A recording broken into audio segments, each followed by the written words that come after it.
If you're new to investing and don't know where to start, it can be a very difficult area to navigate around, especially because there are so many conflicting strategies and so many people trying to profit off your naivety. One of the easiest ways to begin investing is to only invest in ETFs. ETF stands for Exchange Traded Fund and is basically a collection of stocks and or bonds that are managed by experts. The goal of most good ETFs is to grow as the economy grows, meaning the money that you do put into an ETF gets larger and larger as the years roll on, also meaning that you will beat inflation. If you're new to investing, you should know that investing in individual stocks is a very risky business and you could end up losing all the money that you put into certain companies. So this video is a beginner's guide in investing in ETFs and how you can easily start your investing journey now. So just before I start this video, I must disclaim that this video is by no means financial advice. You should always do your own research and you should only put your money into companies that you trust. So the reason why I'm making this video is because I read a really good book not too long ago. So this book is called The Simple Path to Wealth by J.L. Collins, and I highly recommend before you start investing, just read this book and it will give you the principles that you can live and die by in terms of investing your money. So this book will act as the basis of our plan in investing in ETFs. I highly recommend for you to read this book. I'm not sponsored by them. The first principle about investing in ETFs is that time in the market is better than timing the market. What this means is it's better to stay invested longer than trying to buy and sell when prices are low and prices are high. As we all know, the stock market goes up, but it also goes down, and this is quite random. Humans naturally always try to beat the odds. It's natural to want to choose your own stocks that will overperform, that will do better than ETFs. Over 80% of hedge funds, which are managed by so-called financial experts, fail to beat the market average. Trying to time the market is a losing game, and you will statistically always do better if you regularly invest in an ETF. So when you keep invested, when the markets go down, you continue to keep buying because you're reducing your average buy-in price. When the markets go up, you still keep buying. And this strategy, combined with compound interest, almost guarantees that your size of your portfolio is so much bigger than when you first started investing. The second key principle is dollar cost averaging. Like I said before, the stock market goes up and the stock market goes down. But if you keep investing at a regular time interval, say every week, every month, you're buying lower, you're buying higher, and you're kind of averaging your buy-in cost. What this means that in the long term, you're going to gain interest regardless if the market's going down or the market's going up. And there's no point of listening to speculation on the news and the magazines about how stocks are going to go down, how they're going to go up. You're just buying consistently and you're not worried about all this hearsay, this naysay about this big tech stock that's going to go in and out. You're just buying consistently in ETFs without even thinking.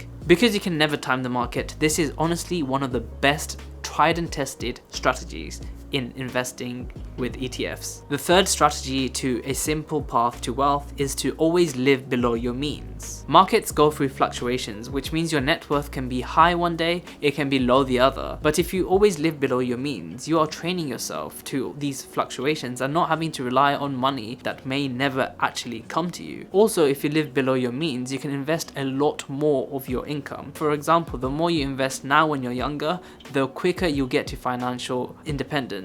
I talk about financial independence in this video, so do make sure you check that out. The fourth principle of investing in ETFs is to stay invested for at least 20 years or longer. The power of compound interest is magical. As long as you have been regularly investing in the stock market, after about 20 years, something great happens. The returns you get on your investments are so much larger than the amount you actually put in. This is what they call compound interest, or the snowball effect. In the beginning, the snowball is small, but as it rolls down and down, it just gets bigger and bigger and bigger until it becomes so much bigger than the actual snowball that it's very hard to comprehend that it originated from such a small ball. And this is exactly what happens to your money when you keep invested and the interest gains and gains and gains on the initial principal amount. If you invested $12,000 in stocks in 1975, it would have been worth over $1 million in 2015. If you instead had invested $130 a month, or $1,650 a year for 40 years, you would have accumulated $985,102. By increasing your contribution by only $20 a month extra, or in total $1,800 a year, you would have accumulated $1,136,656. And principle number 5 is investing is easy if you just stick to one ETF. So the book talked about investing only in one fund, which was a Vanguard fund, and Vanguard is famous for its offering of one of the best ETFs with the lowest cost. So you must ensure that you buy ETFs which have a very low cost, which means it doesn't eat into your interest. The book did talk about investing in VStacks, but the most similar thing we have to VStacks in the UK market is the S&P 500. So from now onwards, I'm going to be talking about the S&P 500 as the benchmark of all ETFs. The S&P 500 is a collection of the top 500 companies in the US, and the reason why it's so important is because the US is a global powerhouse. They have the highest GDP, so gross domestic product, of any country in the world. They have the strongest economy, and most importantly, they have the dollar, which is the world reserve currency. So anytime gas and petrol is traded, it is converted first into the dollar and then into the other currency, and this is very important for the US economy. But anyway, historically, if you just invest in only the S&P 500 and nothing else, you basically get on average 8% a year interest. Even when markets going down, if you average it over 20-30 years, you're getting at least 8% interest a year, and combine that with compound interest, you basically can make $1 million just by investing $100 a month for around 40 years, and your total contribution is around $48,000, and you made over £1 million in total, which is crazy. Compound interest is crazy, and investing in just one stock is so simple, yet it can make you so much money. So now that we know a bit more about ETFs and our strategy of dollar cost averaging and only buying one ETF, so for the next part of the video, I'm going to be using a very new investment platform called InvestEngine. Now, I made a video on InvestEngine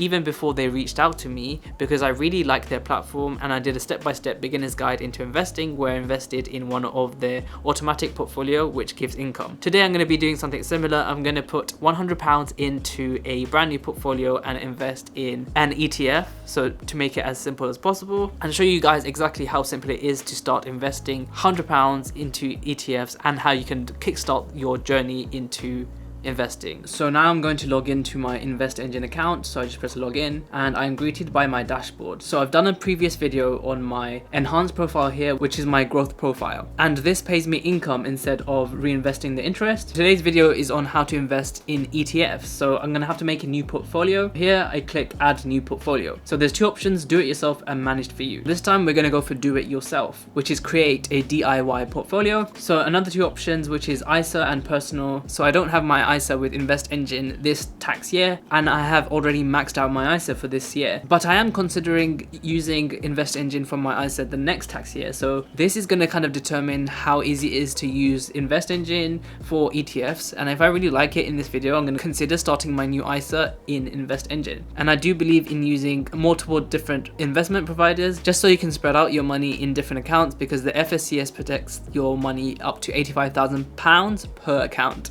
So anyway, let's click personal, and it gives me the options to choose from over 510 ETFs. So InvestEngine has especially piqued my interest because it offers a huge range of ETFs. So unlike companies like Freetrade, you have to pay a certain fee per month, for which currently stands at £9.99 to get access to some of these extra ETFs. However, InvestEngine gives it for absolutely free. So there's over 510 ETFs to choose from, but we're going to keep it simple. We already know what ETFs we're going to choose. Like I said before, the S&P 500 is probably the best single ETF to put your money in because it goes up as a function of time, and it is backed by the US economy, which is the strongest economy in the world, but also because the dollar that they use is the world reserve currency. So we just type in Vanguard 500 and it should come up. So there's two different ones. One reinvests the dividends and one doesn't. So we can see this is the current price. If we go back, we can see this is the current price for that. So the one that does reinvest the dividends is actually the one with the higher price. That's how I remember it anyway. So we are interested in buying this, the VUSA Vanguard S&P 500,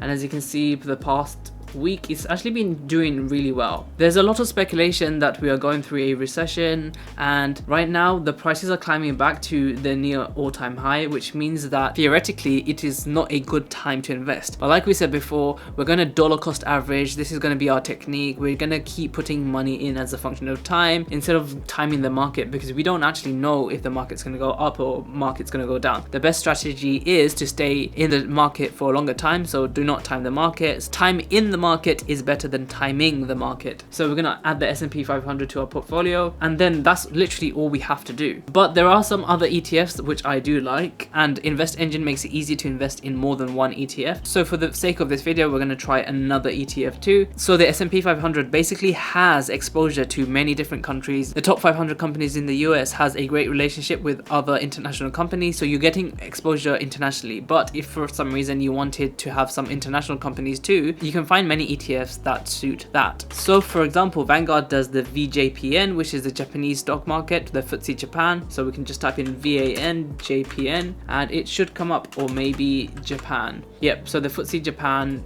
here, so we can actually invest in that, and as you can see the price is going up and down. So if you look at the all-time high, it was in September 2021 around £28, and now it's gone down, but it's also recovering. So we could also add this to our portfolio, and so now we can see we have 2 securities in our DIY portfolio. We can press continue, and we can alter how much weight we want to put in each of these ETFs. So if I wanted this portfolio to be 99% Vanguard S&P 500 and 1% FTSE Japan, I can literally do that. I might actually prefer to do maybe 80-20 for the sake of this video, but like I said, all you have to do is just choose one ETF, such as the S&P 500, and that would have exposure to many different markets. That's all you have to do, and stick with that. Keep buying it as a function of time. For the sake of this video, we're going to do 80-20 with the Vanguard S&P 500 and the Vanguard FTSE Japan. Review and continue. So now it shows the kind of countries we have exposure to. So North America, obviously, because of the S&P 500, Japan around 20%, and some other countries such as the United Kingdom. So save and continue,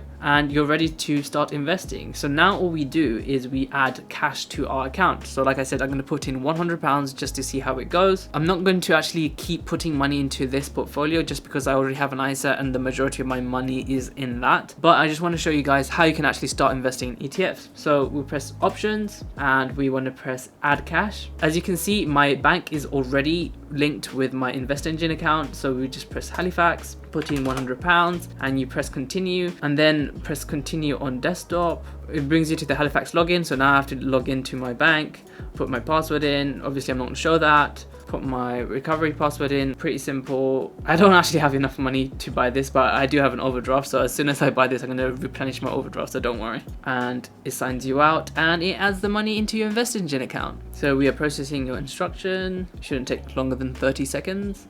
There you go. Very simple. £100 has been added to your account.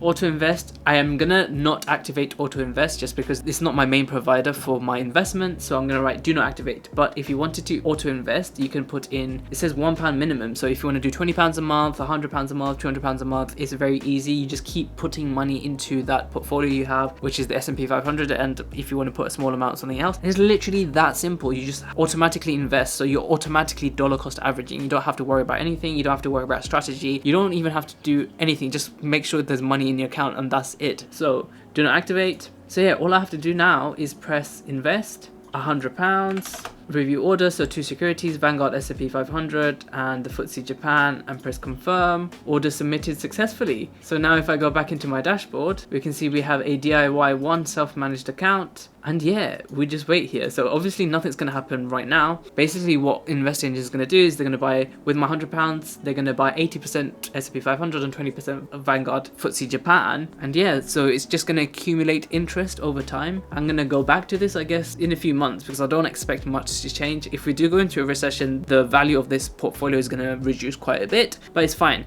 I want to show you that it's not about timing the market, it's about being in the market for longer. If this was my only portfolio, if this was my only account, I would keep investing money whenever I have £20, £30. You just put money in this. Now that we've opened with £100, you just invest with as little as £1, and it adds to this portfolio, which is 80% Vanguard S&P 500 and 20% FTSE Japan.